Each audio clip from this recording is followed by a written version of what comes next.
வணக்கம் நண்பர்களே. இந்தியாவில் இருக்கக்கூடிய ட்ரக் மேனுஃபேக்சரர்ஸ் செய்யக்கூடிய ஃபேக்ட்ரி பில்டு கேபினில் இருக்கக்கூடிய ஒரு டிசைன் ஃப்ளா, ஒரு குறைபாடை பற்றி தான் நம்ம இப்போ பார்க்க போகிறோம்.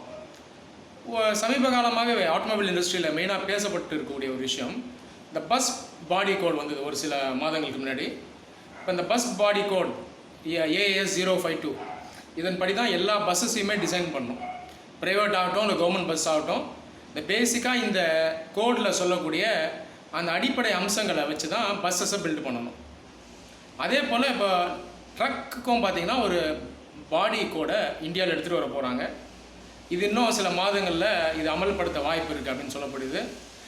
இதை நிறைய ட்ரக் மேனுஃபேக்சரர்ஸ் இவங்களும் இதை பற்றி மீடியாவில் பேசியிருக்காங்க. இந்த ஒரிஜினல் எக்யூப்மெண்ட் மேனுஃபேக்சரர்ஸ், அதை மெயினாக அந்த ஃபேக்ட்ரி பில்டு கேபின்ஸை செய்யக்கூடிய பெரிய கம்பெனிஸ், டாடா, லேலேண்ட், பாரத் பென்ஸ், ஐஷர் போன்ற நிறுவனங்கள், அவங்க ஜென்ரலாக ரொம்ப காலமாக வைக்கிற ஒரு விமர்சனம் என்னென்னா, சேசிஸை வாங்கி வெளியே பாடி கட்டக்கூடிய நிறுவனங்கள் அந்தளவுக்கு குவாலிட்டி சரியாக அவங்க செய்கிறது கிடையாது. இதனால் சேஃப்டியில் நிறைய ப்ராப்ளம்ஸ் இருக்குது. இவங்க உள்ள வுட், அதாவது மரத்தை அதிகமாக அந்த ட்ரக் கேபின்ஸில் வைக்கிறாங்க. அது இல்லாமல் இவங்க சயின்டிஃபிக்காக அந்த ட்ரக் கேபின்ஸை பில்டு பண்ணாததில்லை. அப்போ ஆக்சிடென்ட் ஆச்சுன்னா இதில் உயிரிழப்புகள்லாம் ஆகுது, டிரைவர்ஸ்க்கு ஆகுது அப்படின்னு இவங்க சொல்லியிருந்தாங்க. இதெல்லாம் உண்மை தான், இல்லைன்னு சொல்லலை. கண்டிப்பாக இந்த பெரிய நிறுவனங்கள் இவங்க எடுத்துகிட்டு வர ஃபேக்ட்ரி பில்டு கேபின்ஸ்க்கு ஈடாக இந்த வெளியே இந்த சேசஸில் பில்டு பண்ணக்கூடிய இந்த கஸ்டம் பில்டு கேபின்ஸ் பார்த்திங்கன்னா கண்டிப்பாக அது ஈக்குவல் கிடையாது. கஸ்டம் பில்டு கேபின்ஸ் ஸ்பேஷியஸாக இருக்கும், ஸ்லீப்பர் கேபினாக வரும்போது அதிக ஸ்பேஸ் இருக்கும், மற்ற சில அடிஷ்னலாக ஒரு சில வசதிகள் வச்சாலும் பேசிக் ஃபீச்சர்ஸ், அந்த ஸ்ட்ரென்த்து, ஸ்ட்ரக்சரல் ஸ்ட்ரென்த் அது பார்த்திங்கன்னா ஜென்ரலாக இருக்காது தான். அதே போல் அது ஸ்டீலில் ஃபுல்லாக பண்ணியிருக்க மாட்டாங்க, வுட்டு நிறையா சேர்த்துருப்பாங்க. அதனால் சேஃப்டி பொறுத்த வரைக்கும் இது கம்பெனி பில்டு கேபின்ஸ்க்கு ஈடு இணையாகாது. இதெல்லாம் நான் இல்லைன்னு சொல்லலை. ஆனால் அந்த கம்பெனி பில்டு கேபின்லேயே ஒரு மிகப்பெரிய ஒரு பிரச்சனை இருக்குது. இது ஜென்ரலாக யாரும் டிஸ்கஸ் பண்ணுறதில்ல. இது என்ன பிரச்சனை அப்படின்னா, ஜென்ரலாக நிறைய drug manufacturers, Indian manufacturers plus ஃபாரின்லேருந்து இங்கே செய்யக்கூடியவங்க, இப்போ பாரத் பென்ஸ் போன்ற நிறுவனங்கள், இவங்க என்ன செய்கிறாங்கன்னா, இவங்களுடைய ஹெவி ட்ரக்ஸில், அதாவது 16 டன்னுக்கும் மேலே வரக்கூடிய ட்ரக்ஸில் ஐசிவி மாடல்ஸுடைய கேபினை யூஸ் பண்ணுறாங்க. ஐசிவினா நமக்கு தெரியும், இன்டர்மீடியேட் வெஹிக்கிள். இந்த 7.5 டன்னில் ஆரம்பித்து ஹெவி வெஹிக்கிளுக்கு நடுவில் செய்யக்கூடிய ஐசிவி வெஹிக்கிள்ஸ், 9 டன், 10 டன், 11 டன், இதெல்லாம் ஐசிவி. இதுக்கு போடக்கூடிய கேபினை அவங்க எடுத்து ஹெவி ட்ரக்ஸுக்கு வைக்கிறாங்க. இது ரொம்ப காலமாகவே நடைபெற்றுட்டு வருது இந்தியாவில். டாட்டா ஆகட்டும், லேலாண்ட் ஆகட்டும், பாரத் பென்ஸ் ஆகட்டும், இவங்க எல்லாமே இதை செஞ்சுட்டு வராங்க. இப்போது இந்த வெளியே கஸ்டம் பில்டு கேபின்ஸை இவங்க விமர்சிக்கிறாங்க. ஆனால் இவங்க செய்கிற விஷயம் இது சரியா அப்படின்றத நம்ம பார்ப்போம். இந்த ஐசிவி கேபின்ஸை வைக்கிறதுனால ஒரு சில பிரச்சனைகள் இருக்குது. நான் என்னன்னு சொல்கிறேன். ஐசிவி வெஹிக்கிள்ஸ் நமக்கு தெரியும், அதனுடைய சைஸ் சின்னது, கிராஸ் வெஹிக்கிள் வெயிட் பார்த்திங்கன்னா கம்மி. அப்போ இதில் இருக்கக்கூடிய கேபினுடைய சைஸும் பார்த்திங்கன்னா ஜென்ரலாக சின்னது தான். அதே போல் இந்த கேபினுடைய இந்த ஸ்ட்ரக்சரல் ஸ்ட்ரென்த் பார்த்திங்கன்னா அதுவும் அந்த அளவுக்கு இருக்காது. அப்போ இந்த கேபின்ஸை எடுத்து கொஞ்சம் மாடிஃபை பண்ணி ஹெவி வெஹிக்கிள்ஸ்க்கு வைக்கிறாங்க. எந்த அளவுக்கு வைக்கிறாங்க அப்படின்னு பார்த்தீங்கன்னா 25 டன் ட்ரக்கு வரைக்குமே இந்த ஐசிவி கேபின்ஸ் எடுத்து வைக்கிறாங்க. உதாரணத்துக்கு அசோக் லேலண்ட், டாட்டா, இந்த 2 நிறுவனங்களுமே எல்சிவி ஐசிவி மாடல்ஸ்க்கு யூஸ் பண்ணக்கூடிய அதே கேபினை 25 டன் ட்ரக்கு, 28 டன் ட்ரக்குக்கே இவங்க வைக்கிறாங்க. அசோக் லேலண்ட் அவங்களுடைய டே கேபின், இந்த கார்கோ மாடலில் வர கேபின் அப்படியே எடுத்து ஹெவி ட்ரக்ஸ்க்கு வைக்கிறாங்க. டாட்டாவும் இதை செய்கிறாங்க. டாட்டா ஓரளவு மாடிஃபை பண்ணி பண்ணுறாங்க. அவங்க பார்த்தீங்கன்னா மேலே ரூஃபை கொஞ்சம் எக்ஸ்ட்ரா பண்ணி அவங்க வைக்கிறாங்க. ஆனால் பேசிக்காக இந்த நிறுவனங்கள் இந்த ஐசிவி எல்சிவியில் யூஸ் பண்ணக்கூடிய அந்த கேபினை இவங்க ஹெவி ட்ரக்ஸுக்கு வைக்கிறாங்க. இதில் நான் சொன்னது போல் இதில் இந்த கேபின்ஸுடைய ஸ்ட்ரென்த் பார்த்திங்கன்னா அந்தளவுக்கு இருக்காது. ஏன்னா இது சிறிய வாகனத்துக்கு யூஸ் பண்ணுறது. அப்போ பெரிய வாகனத்துக்கு 28 டன் ட்ரக்குக்கு நீங்கள் வச்சிங்கன்னா அதுக்கான ஸ்ட்ரென்த்துக்கு இந்த கேபினுக்கு இருக்குமான்னு பார்த்தீங்கன்னா கண்டிப்பாக இருக்காது.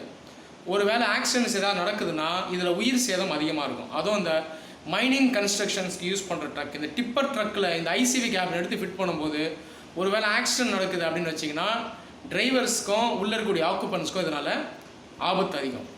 அது இல்லாமல் ஒரு சில அடிப்படை அம்சங்கள் இந்த ஐசிவி கேபின்ஸில் இருக்கிறது இல்லை. ஐசிவி கேபின் ஐசிவியில் வச்சா ஹைட்டு கரெக்டாக இருக்கும், அந்த பம்பர் ஹைட்டு, மேலே இருக்கக்கூடிய பாடி ஹைட்டு கரெக்டாக இருக்கும்.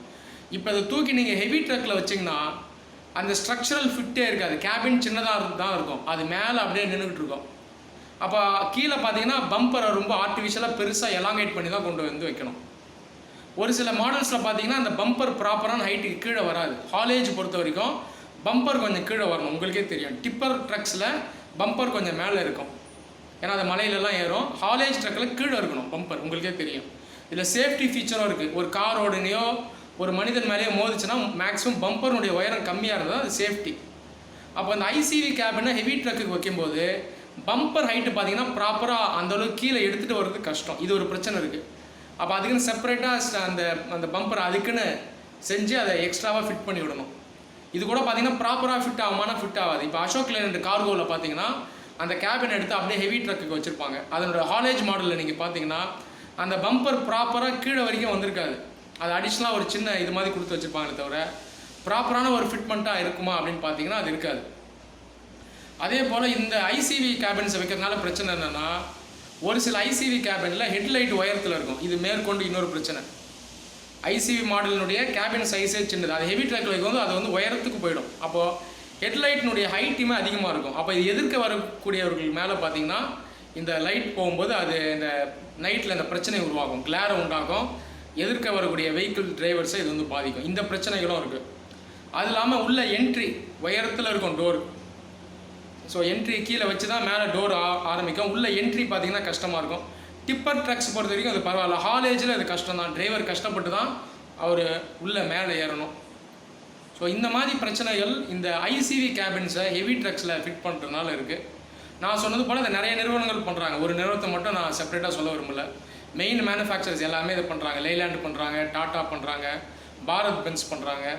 பாரத் பென்ஸ் வந்து பார்த்திங்கன்னா 16 டன் ட்ரக்குக்கு தான் அதை வைக்கிறாங்க ஐசிவி மாடலில். ஆனால் டாட்டா லேலைன் 25-28 டன் ட்ரக் வரைக்கும் அந்த ஐசிவி கேபின்ஸை யூஸ் பண்ணுறாங்க. அதுவும் லேலாண்ட் நான் சொன்ன மாதிரி டே கேபினே யூஸ் பண்ணுறாங்க. டாட்டாவாவது ஸ்லீப்பர் கேபினை வைக்கிறாங்க. ஐசிவி மாடலோட கேபினை எடுத்து மாடிஃபை பண்ணி ஸ்லீப்பர் கேபினாக மாற்றி மேலே உயரத்தை ரூஃபை இன்க்ரீஸ் பண்ணி வைக்கிறாங்க. ஆனால் லேலாண்ட் பொறுத்த வரைக்கும் அவங்க அந்த கார்கோனுடைய அந்த கேபினை அப்படியே எடுத்தது அப்படியே ஹெவி வெஹிக்கிள்ஸ்க்கு வச்சுருக்காங்க. இப்போ இதனால் நான் சொன்ன மாதிரி இந்த சேஃப்டி இருக்கிறது இல்லை, ஸ்ட்ரென்த் இருக்கிறது இல்லை. ஆக்சிடென்ட் ஆச்சுன்னா டிரைவர்ஸ்க்கு உயிரிழப்பும் இருக்கும். இதில் இன்னொரு விஷயத்தை நான் சொல்ல மறந்துட்டேன். இந்த கேபின்ஸோடைய அகலம் கம்மியாக இருக்கும். அதை நீங்கள் பார்த்துருப்பீங்க. அகலம் கம்மியாக இருக்கிறதுனால இதை ஹெவி ட்ரக்குக்கு ஃபிட் பண்ணும்போது அந்த வீல் ஆர்ச்சை செப்பரேட்டாக எக்ஸ்ட்ராவாக வைக்கணும். இதெல்லாம் பார்த்திங்கன்னா அழகாக இருக்காது. நம்ம பார்க்கும்போது தெரியும், ரொம்ப நிறையா மாடிஃபை பண்ணி ஒரு ஜங்க்யார்டு மெஷின் மாதிரி அந்த உருவத்தோடு தான் இருக்கும். இந்த மாதிரி பிரச்சனைகளும் இருக்குது. விட்த்து கம்மியாக இருக்கிறதுனால பார்த்திங்கன்னா உள்ள ஆக்குபன்ஸும் வசதியாக உட்கார முடியாது. ஸோ ஸ்லீப்பர் கேபினாக இருக்கும்போது மறுபடியும் அகலம் பத்தாது. இந்த மாதிரி பிரச்சனைகள் இருக்குது. என்னுடைய ஒரு அன்பான வேண்டுகோள் இந்த ட்ரக் நிறுவனங்களுக்கு, அதுவும் அந்த பெரிய நிறுவனங்களுக்கு ஹெவி ட்ரக்ஸில் இந்த ஐசிவி மாடல்ஸை முடிஞ்ச வரைக்கும் ஃபிட் பண்ணாதீங்க. இதுக்குன்னு நீங்கள் செப்பரேட்டாக வச்சுருக்க கேபின்ஸை நீங்கள் ஃபிட் பண்ணால் நல்லாயிருக்கும். ஆனால் ஜெனரலாக இந்த கேபின்ஸ் பார்த்திங்கன்னா நிறையா மேனுஃபேக்சரர்ஸ் கிட்ட இல்லை. உதாரணத்துக்கு அசோக் லேலண்ட் கிட்ட பேசிக் கேபின் டே கேபின் அவங்ககிட்ட கிடையாது. அதனால தான் ஐசிவி கேபின் எடுத்து ஃபிட் பண்ணுறாங்க. டாட்டா கிட்ட அந்த கேபின் இருக்குது. அது வந்து அவங்க வந்து பென்ஸ் கிட்ட இருந்து வாங்கின கேபினை அவங்க இன்னும் வச்சுருக்காங்க. அந்த கேபின் ஓரளவு நல்ல கேபின் தான், ரொம்பவே நல்ல கேபின் தான். ஆனால் ஒரு காஸ்ட் பேசிஸ்க்காக இவங்க ஹெவி வெஹிக்கிள்ஸ்க்கு இதை வைக்கிறது இல்லை. ஐசிவி கேபினை மாடிஃபை பண்ணி வைக்கிறாங்க. ஸோ ஜென்ரலாகவே இந்த ஹெவி ட்ரக்ஸ்க்கு ஐசிவி கேபினை யூஸ் பண்ணாமல் இருக்கிறது நல்லது. இது என்னுடைய ஒரு ஒப்பீனியன். ஸோ அப்படி அந்த மேனுஃபேக்சர்கிட்ட ஸ்பெசிஃபிக்கான பேஸ் கேபின் ஒருவேளை அவங்க உருவாக்கணும்னா அட்லீஸ்ட் இனிமேலாவது அவங்க உருவாக்குறது நல்லது. நன்றி.